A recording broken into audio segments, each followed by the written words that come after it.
Yambalo bana lukunga ya solo solo bala musi oya bango ezali mosisa Merli Joël Tawaba mwana ya lukunga ya solo solo ye moko asimbi makambo yango ya mbalo yo na mokolo ya lelo 28 janvier 2023 atambolaki elongo na bakolo mabele bana ya lukunga ya solo solo o batambolaki na elongo na commune ya Kinshasa tina ekoli ya Chiteku esika wapi akendaki ko remplir o ezali devoir civique na ye kamera ya bonganya media pe ezangaki te lokola yango emesana komemela bino bilili bisika banso makambo ezali koleka bino moko botala makambo ndenge elekanaki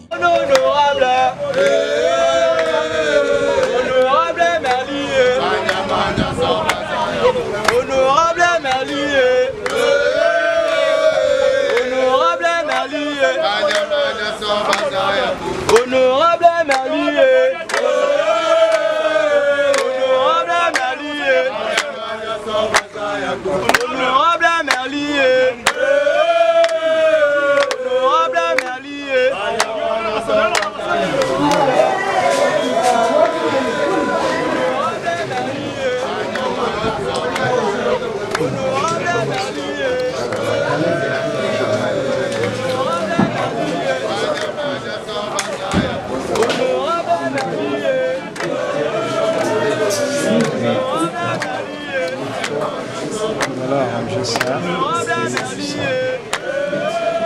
Les droits. Vous êtes grand désir.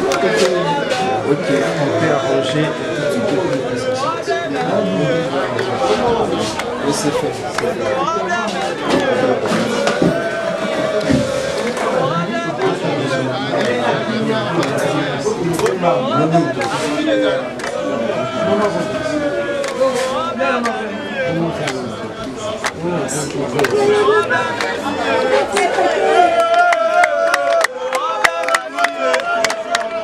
Na sima kozwa oya ezali carte électeur Merli Joël Tawaba azanga kipe malobate liboso ya bana lukunga boyoka lopoto ndenge bimaki na monoko na ye. Nous sommes tous témoins de la situation que vit notre pays depuis son indépendance jusqu'à ce jour.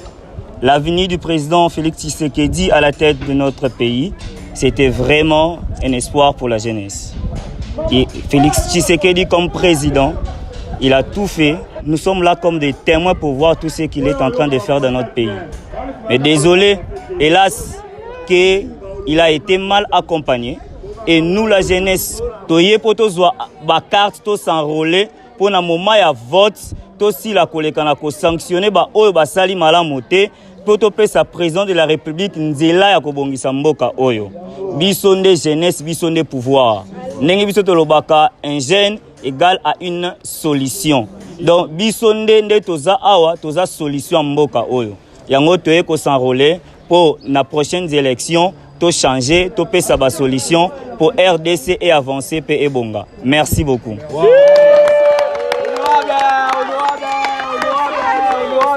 Ngonga esi ekomi kokoma na suka bino ba ebotikali na ndaku bowelisa na lombango bokende koza ba carte électeur to salela maloba o ezali ya Merli Joël Tawaba ndenga atindi biso to se mobiliser po ete to bongola makambo.